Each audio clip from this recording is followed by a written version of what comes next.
Olá, boa noite. Boa noite. Santa Sé intervém e afirma que caminho sinodal alemão não pode tomar decisões doutrinais. A difícil construção de um caminho de paz entre Rússia e Ucrânia. Conflito se intensifica e civis ucranianos são alvo de novos ataques. Presidentes do Mercosul se reúnem para debater o combate ao crime organizado entre as fronteiras da região. No especial sobre eleições, tudo sobre o funcionamento das urnas eletrônicas. Descoberta surpreende comunidade científica. Medicamento elimina em 100% um tipo de câncer retal. Tem reportagem sobre a devoção ao preciosíssimo sangue de Jesus. As férias e os cuidados com os acidentes em casa. Obras de Cândido Portinari ganham versão em grafite e chegam às periferias como a maior exposição de artes visuais da cidade. Festival Aleluia reúne jovens de todo o país em Fortaleza. Em Campos do Jordão, os pratos que aguçam o paladar dos turistas. O Canção Nova Notícias está começando.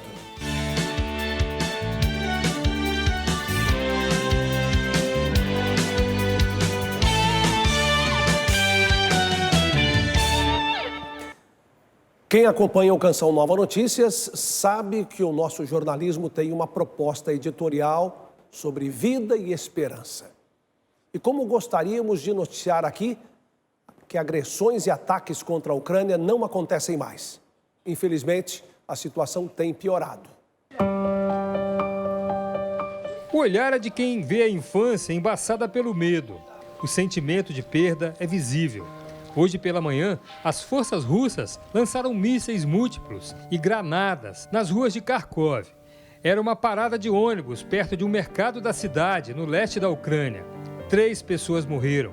Uma delas, um menino de 13 anos. Outras 23 ficaram feridas. Isso é genocídio. Estamos falando disso todos os dias. Não é um alvo militar, não havia propósito militar no bombardeio de hoje. Forças armadas ucranianas não foram posicionadas aqui. Não havia ninguém além dos moradores e comerciantes. E por que a ONU e os grandes líderes mundiais não intervêm nessa tragédia humana com capítulos cada vez mais assustadores todos os dias? Seria por causa do fornecimento de gás natural russo para a Europa? O Kremlin disse que hoje todas as dificuldades de fornecimento ocorridas recentemente foram causadas por restrições ocidentais. Vladimir Putin alertou que os fluxos de gás poderiam ser cortados ainda mais ou até mesmo interrompidos.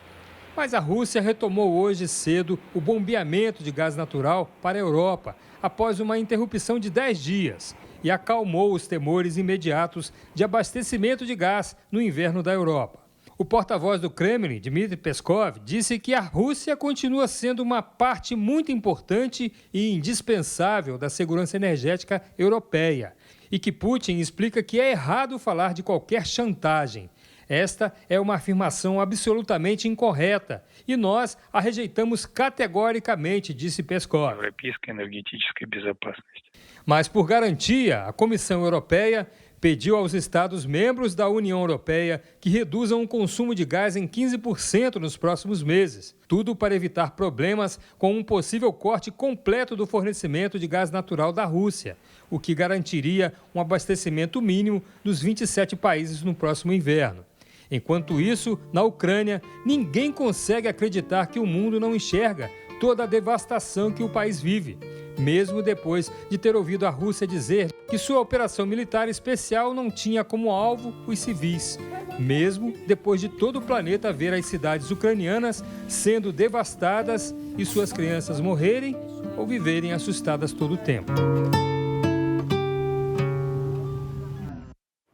A Santa Sé se manifestou hoje por meio de uma declaração sobre o caminho sinodal realizado pela Igreja Alemã, que não pode tomar decisões doutrinais. Este e outros assuntos foram destaques hoje em Roma.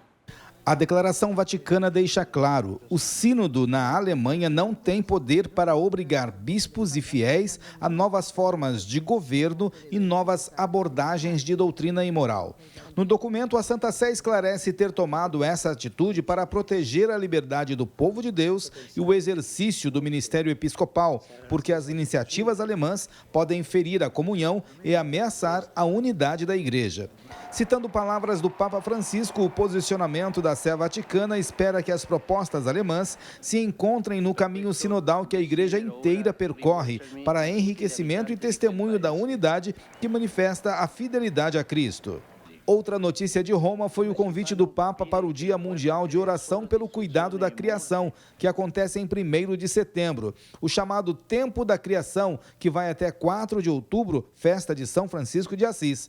A iniciativa ecumênica, inspirada pelo Patriarcado de Constantinopla, une os cristãos em torno da necessidade de uma conversão ecológica. O convite demonstra: é preciso responder ao grito da terra com ações concretas. Francisco renova o apelo à consciência de todos, apostando em 2 eventos que acontecem no 2º semestre, a COP27 sobre o clima e a COP15 sobre biodiversidade.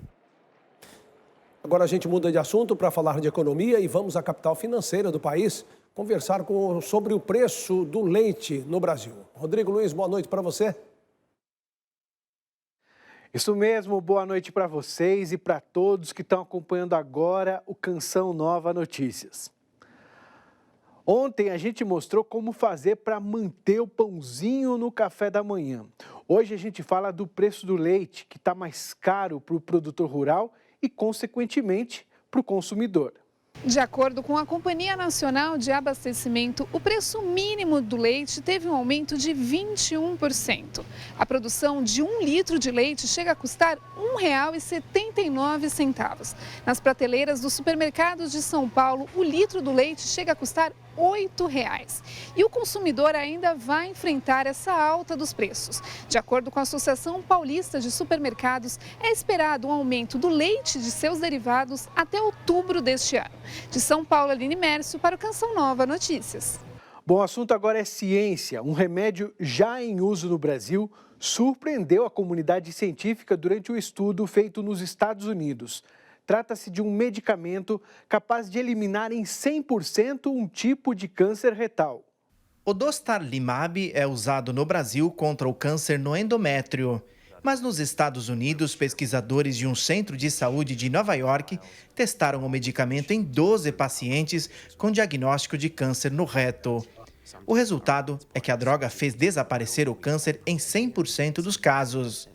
Então, eram pacientes que tinham uma alteração genômica específica na doença, em que a gente tem uma alteração nas enzimas de reparo, que conferem uma alteração no DNA, e aí, consequentemente a isso, a gente tem uma ação melhorada dessa medicação da imunoterapia. Então, a gente tem um efeito maior nesses pacientes, A gente está falando de uma população muito específica, então mais ou menos 5 a 7% dos pacientes com câncer de reto vão ter essa alteração. Então, é algo que ainda precisamos esperar um pouco para ver os resultados finais. No estudo, os pacientes receberam o medicamento por meio intravenoso a cada 3 semanas, num período de 6 meses. 1 ano após o início do tratamento, os tumores desapareceram completamente, sem que houvesse a necessidade de outro tipo de intervenção, como a radioterapia ou quimioterapia. Essa medicação é uma imunoterapia e que, diferente dos tratamentos convencionais com quimioterapia e radioterapia, que são voltadas a atacar a célula tumoral, esse tratamento ele treina nosso sistema imune para que nosso próprio organismo consiga combater a doença.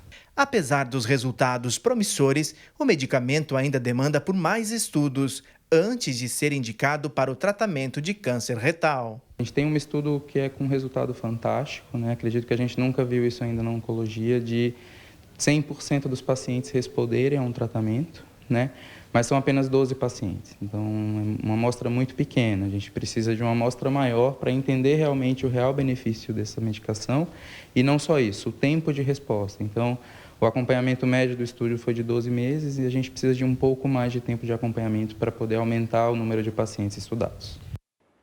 Realizada hoje no Paraguai a 60ª reunião ordinária da Cúpula de Chefes de Estado do Mercosul, bloco econômico que integra Paraguai, Uruguai, Brasil e Argentina. O governo brasileiro propõe a redução da tarifa externa comum do bloco para enfrentar choques econômicos.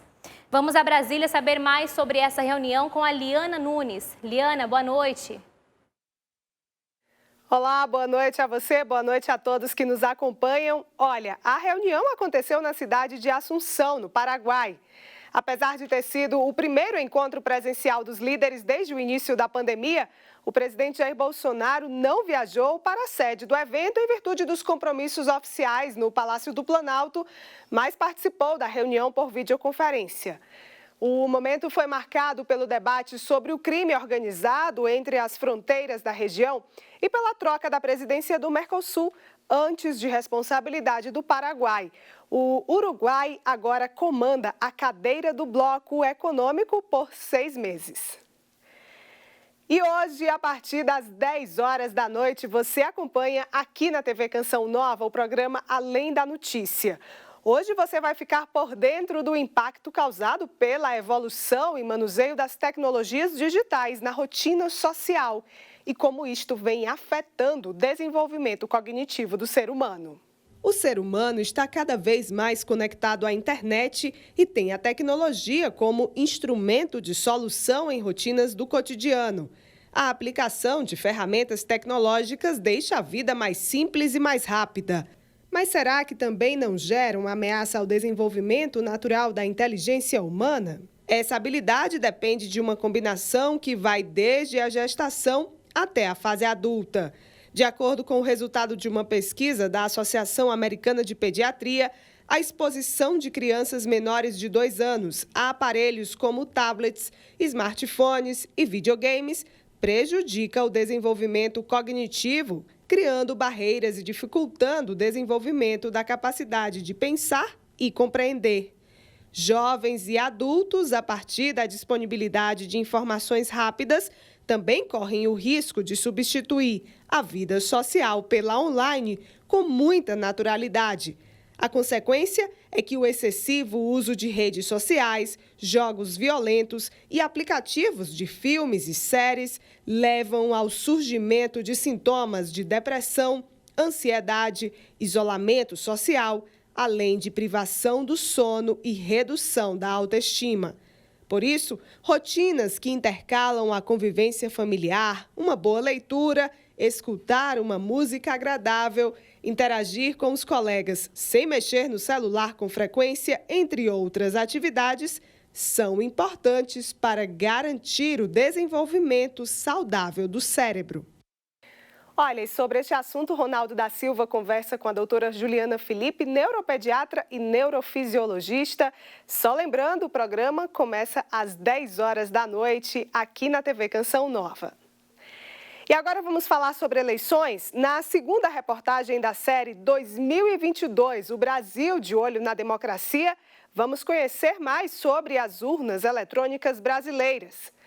Nos últimos meses, muito se questionou sobre a segurança desses equipamentos. O Tribunal Superior Eleitoral garante que a urna é segura e não há necessidade de voto impresso.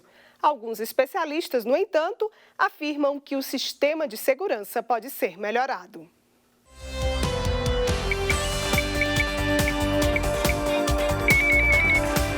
Em 1996, a Justiça Eleitoral trouxe uma inovação para o processo eleitoral: a urna eletrônica, uma máquina de votação responsável pelo registro dos votos dos eleitores. Desde sua estreia nas eleições municipais na década de 90, a urna eletrônica passou ao longo de sua trajetória por constantes aprimoramentos, tanto em seus componentes de software quanto na modernização estética do equipamento. Esses aperfeiçoamentos seguiram a evolução tecnológica, sempre voltados a fortalecer as barreiras de segurança. O sistema manual que se tinha de eleições anterior às urnas eletrônicas, por meio das cédulas, era muito sujeito a fraudes. A partir das urnas eletrônicas, isso não foi mais possível, porque é um instrumento que dá centralidade à justiça eleitoral para a apuração dos votos, de uma forma que não há interferência externa daqueles que estão no processo. E nos últimos anos, muitos questionamentos em torno da segurança das urnas eletrônicas têm sido levantados. Em 2019, a Câmara dos Deputados implantou uma PEC que tornaria obrigatório o voto impresso no Brasil. Mas no ano passado, a proposta foi rejeitada pelo plenário da Casa. O texto foi arquivado. Me parece importante que seja respeitado esse enfoque, essa perspectiva do Congresso Nacional, no sentido de salvaguardar a rigidez, a lisura das eleições. De nada adiantaria ter computação de votos extremamente rápida se dentro dessa computação pudesse haver alguma possibilidade de fraude. Nós sabemos, por notícias as mais variadas, que a atuação de grandes especialistas na internet, os chamados hackers, inclusive, que captam dados, que falseiam dados, que tem uma interferência muito grave nos diversos sistemas eletrônicos. De acordo com o Instituto para a Democracia e Assistência Eleitoral Internacional, uma organização intergovernamental que apoia democracias sustentáveis em todo o mundo, o voto eletrônico é adotado por mais de 40 nações. Ainda segundo o IDEA, 16 países adotam máquinas de votação eletrônica de gravação direta. Isso significa que não utilizam boletins de papel e assim registram os votos eletronicamente, sem qualquer interação com cédulas.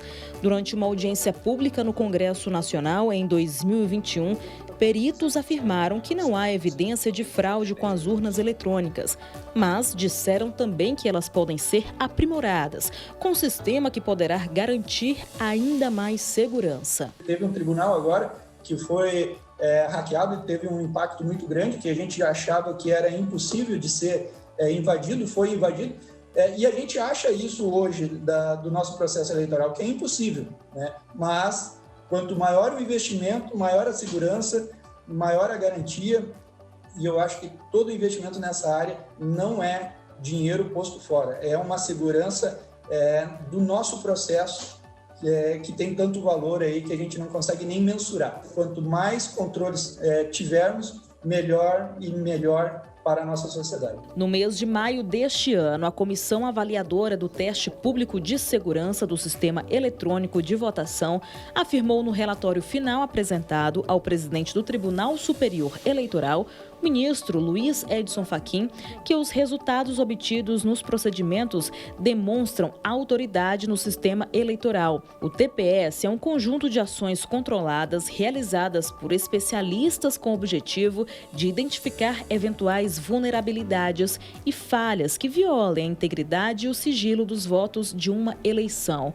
Os testes foram realizados ao longo de 7 meses. Desde que foi criada a Justiça Eleitoral do Brasil, desde que nós praticamente inventamos no Brasil, em 1931, esse controle administrativo das eleições, o processo se tornou exemplarmente confiável.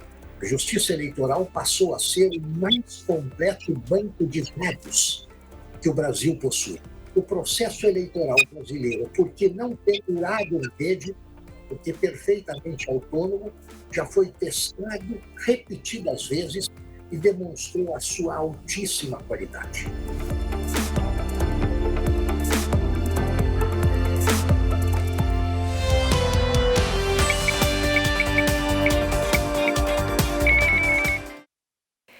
E amanhã, na última reportagem da série 2022, O Brasil de Olho na Democracia, vamos mostrar a doutrina social da Igreja na política, tendo como base os documentos da Igreja Católica.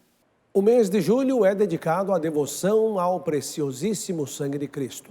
Neste período, os católicos são chamados a meditar o sangue derramado na cruz. A comunidade Canção Nova busca, durante este período, propagar o valor dessa devoção.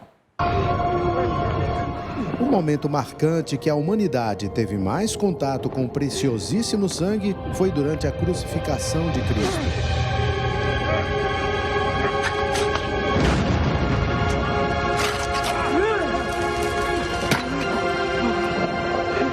A devoção é tão antiga que São Pedro escreveu na sua primeira carta, no capítulo 1, não é por bens materiais como a prata e o ouro que tendes sido resgatados da vossa vã maneira de viver, mas pelo precioso sangue de Cristo. No século XIX, São Gaspar de Búfalo divulgou fortemente a devoção que foi aprovada pela Santa Sé. Neste mês, a Canção Nova está em pleno tríduo de oração em Aracaju. Quero convidar você e a sua família a experimentar desse lado aberto, dessa mística de sermos lavados e banhados pelo sangue de Jesus e nele encontrarmos proteção, paz. Você sabia que toda vez que a gente traça sobre nós o sinal da cruz, nós estamos clamando a Deus sermos lavados pelo sangue de Jesus? O Papa João Paulo II continuou essa devoção, inclusive repetiu palavras do Papa João XXIII, que uma só gota do sangue de Cristo é capaz de salvar todo o mundo de qualquer culpa. E esse poder pode ser experimentado toda vez que você recebe a comunhão na missa.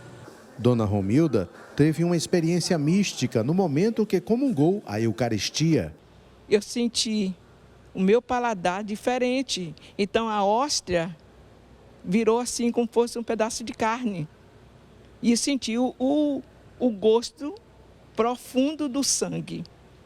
Era sangue mesmo, gosto de sangue, gosto de carne. Procurei o padre para me confessar e falar com o padre, partilhar essa experiência que eu tive. O padre disse: minha filha, você é feliz, bem-aventurada, porque você sentiu o precioso sangue de Jesus. E desse dia para cá, eu não perdi mais de me confessar e comungar. Além da devoção ao preciosíssimo sangue de Cristo, uma das ações da Canção Nova é promover a leitura e a meditação das Sagradas Escrituras. Este gesto nos fortalece na caminhada diária, nos ajuda a avançar na fé e na prática cristã. Graças a você, sócio e benfeitor, estamos com 60% de nossa meta na campanha do projeto Dai-me Almas de julho, que tem somente mais 6 dias úteis para terminar. Acesse clube.cançãonova.com e faça a doação. Obrigada por seu comprometimento e fidelidade. A gente muda de assunto porque 2/3 do período de férias escolares já se foram. Este tempo é um desafio a mais para os pais e cuidadores de crianças em casa. É que essa é a época em que aumenta o risco de acidentes domésticos. Atenção para alguns cuidados. Tempo livre para a criançada é sinônimo de diversão. Mas tem hora que a brincadeira preferida é no alto. E se pendurar para ver o mundo de outro ângulo pode ser um alerta de perigo. Se aumentam as opções de lazer, crescem também os riscos de acidentes. A estimativa da Sociedade Brasileira de Pediatria é que cerca de 200 mil aconteçam todo ano com crianças. Os números de emergência 192 e 193 atendem muitas ocorrências como essas. Nesse período é muito comum quedas, queimaduras e choques elétricos, na tomada, com brinquedos. O principal problema, segundo a corporação, são os afogamentos. A manobra de RCP e o procedimento de desengasgamento são os mais aplicados para conter uma parada cardiorrespiratória. No caso de mãe, ela pode fazer também respiração, boca-nariz que a gente fala, porque é mais chance de reverter o quadro. Os pais irresponsáveis podem trabalhar para diminuir a chance de acidente durante as férias. Dá, por exemplo, para evitar o uso de aparelhos eletrônicos, controlar o acesso a ambientes com piscina e escadas. E tem também um tipo de cuidado que faz muita diferença nesse caso: a orientação às crianças. O Alex é pai de gêmeos e conta que a rotina de brincadeiras é acompanhada de muita conversa. Eles são bem orientados, até porque a memória curta deles é um fenômeno. O adulto ele tem que ter a autoridade de fazer aquela criança parar mediante uma ameaça. Valentina conhece as regras, mas na hora de brincar, aproveita. Ele falou para mim não mexer na tomada e não subir em lugares muito altos, sozinha. E você obedece? E mesmo que alguma coisa der errado, o que vale é não perder a diversão. Tem que brincar, mas não pode machucar, né?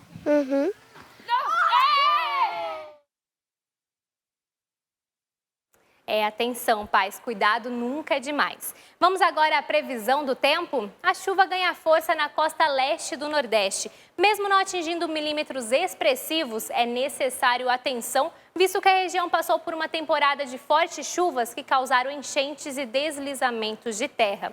Pernambuco e Alagoas registram os maiores volumes, podendo chegar a 25 milímetros em Pernambuco e 32 em Alagoas. Chuva pontual também no Amazonas, em Roraima, no Pará e no Amapá, além do Rio Grande do Sul, com intensificação de ventos e possibilidade de raios. Sem previsão de mudança no tempo, a massa de ar quente segue em todo o centro do país. A umidade relativa do ar se mantém baixa, principalmente no centro-oeste, que registra menos de 20%. Em São Paulo, fica em 16% e 12% em Minas Gerais. Reinaldo, ainda sentiremos aquele tempo mais quente e abafado por aqui. Vamos segurando a onda por aqui, né? A gente volta sorrindo porque vamos falar de música. Começou em Fortaleza, um dos maiores festivais da música católica na América Latina. O festival Hallelujah, promovido pela comunidade católica Shalom, retorna ao formato presencial após 2 anos. O Festival Hallelujah completa 24 anos de história com um longo repertório de fé, música e solidariedade. Desde o início, em 1997, no anfiteatro do Parque do Cocó, em Fortaleza, até os dias atuais. O evento vem consolidando um público que nas últimas edições totalizava mais de 1 milhão de pessoas. E não é somente artes e shows musicais.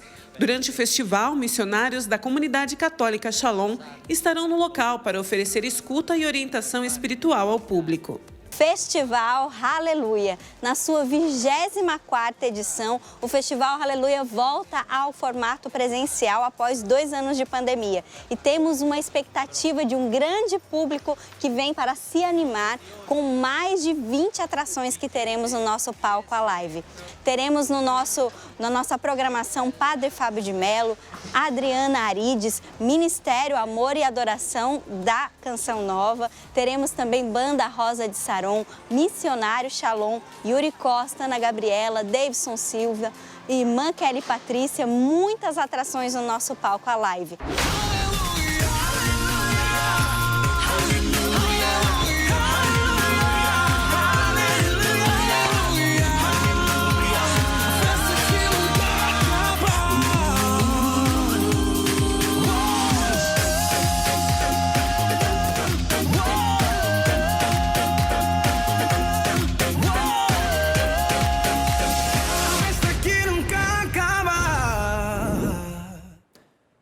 Que bom, né? Vale a pena participar, hein?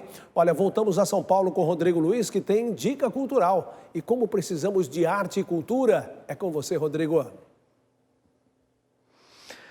A gente está de volta daqui do nosso estúdio na Vila Mariana, na cidade de São Paulo. E você confere uma ação bem interessante. Uma série de releituras de obras do artista Cândido Portinari está sendo exposta em centros educacionais e fábricas de cultura em todas as regiões da capital paulista. As 66 obras serão exibidas em 55 pontos da cidade. As pinturas fazem parte da mostra Portinari para Todos, do Museu da Imagem e do Som. A exposição Revisitando Portinari tem como objetivo levar cultura para os povos mais afastados do centro de São Paulo, para que cada vez mais pessoas tenham acesso. O céu é um local que eles têm acesso, então eles chegam, eles têm curiosidade de perguntar, se identificam e sempre vão procurar livros na biblioteca para saber mais sobre o artista. Isso é bem interessante, é uma forma de inserir uma comunidade que não tinha isso. As releituras do consagrado pintor paulista Cândido Portinari foram produzidas por mais de 60 artistas da periferia. Todos os meus trabalhos eu tento mostrar essa ligação com a natureza, das mulheres negras, indígenas, as mães. Então eu sempre tento trazer para os meus trabalhos essa conexão, essa ligação. E na releitura da obra do Portinari não foi diferente. Esses artistas que fazem parte das comunidades onde as obras estão sendo expostas utilizaram várias técnicas para dar um novo olhar à obra de Portinari. Eu escolhi a pintura Meninos Pulando Carniça e eu fiz uma releitura através do olhar dos povos indígenas, onde tem 2 crianças brincando dessa mesma brincadeira. A exposição é de graça e pode ser visitada até o dia 18 de agosto. A importância dessa obra estar circulando nos pontos mais afastados do centro é que é nada mais nada menos que a cultura, né, a essência da cultura voltando para o seu berço. Ter a oportunidade de estar dentro de um museu, principalmente a gente que é artista de rua e de periferia, é uma porta gigantesca que se expande para a gente, né? E para encerrar, vejam só essas imagens noturnas divulgadas pela NASA. Elas foram feitas a partir da Estação Espacial Internacional e mostram 3 capitais brasileiras: São Paulo, Curitiba e Rio de Janeiro. As imagens foram capturadas no último dia 4 de julho, enquanto a estação orbitava a cerca de 420 quilômetros do solo. Muito bacana, né? Assim a gente encerra a nossa participação daqui de São Paulo, mas amanhã cedo tem Canção Nova Notícias ao vivo, logo depois do programa Sorrindo para a Vida. Boa noite para todos. Reinaldo e Yara. Boa noite, bom descanso, Rodrigo, e até amanhã, se Deus quiser. Depois de conhecer alguns pontos turísticos de Campos do Jordão e sentir o friozinho na cidade que atrai muitos turistas, é hora de conhecer um pouco mais da gastronomia da região. Bora conferir? Se mesmo com a calmaria e as belezas de Campos do Jordão você ainda preferir um lugar mais reservado e calmo, o turismo rural é uma boa opção. Por isso, vamos a um restaurante com um ambiente agradável e bem na divisa das cidades de Campos do Jordão e Santo Antônio do Pinhal. Michel, qual que é a proposta aqui do Rancho Zig Zag? Bom, o Rancho Zig Zag surgiu na proposta de a gente interagir com a natureza e os hóspedes, amigos, né, clientes do restaurante que possam vir aqui para curtir isso. Além do restaurante e a bela natureza para apreciar, o local possui alguns chalés para as famílias que desejam passar um período no lugar. Michel, então vamos mostrar para quem está em casa todo o conforto que os chalés proporcionam? Opa, maravilha! Vamos lá, gente. Sejam bem-vindos! E olha que interessante, essas madeiras rústicas que antes eram dormentes dos trilhos do trem, agora são parte da construção dos chalés. E aí a gente conseguiu esse material e fizemos chalé. E como é bom estar aqui e poder relaxar. Dá uma espiadinha na estrutura desses chalés. Quando o assunto é gastronomia, a Juscelia sabe muito bem falar um pouquinho pra gente. Juscelia, quando que nasceu esse amor pela gastronomia? Desde a infância, eu sempre fazia minhas coisinhas para vender. Meu pai tinha um comércio, aí dentro do comércio dele eu produzia as minhas coisas para poder vender, né? Então essa mistura de cozinhar e ser empreendedor, e cozinhar e querer vender, e querer, né, fazer o seu produto girar, sempre foi de mim, desde os meus 10 anos. Bem aqui ao fundo está o rio Sapucaí Mirim. Ele nasce aqui em Campos do Jordão e corta mais de 30 cidades de Minas Gerais, não é isso, Michel? Isso mesmo. E vai ao encontro lá da represa de Furnas. E aí, assim, tem um mapeamento que fizeram, que aí eles, da represa de Furnas, se torna o Rio Grande, Rio Paraná, Rio da Prata, deságua na Argentina. Quando falei que o restaurante fica na divisa de Campos do Jordão com Santo Antônio do Pinhal, eu não exagerei. O rio Sapucaí Mirim, que acabamos de mostrar, é o marco da divisa entre os dois municípios.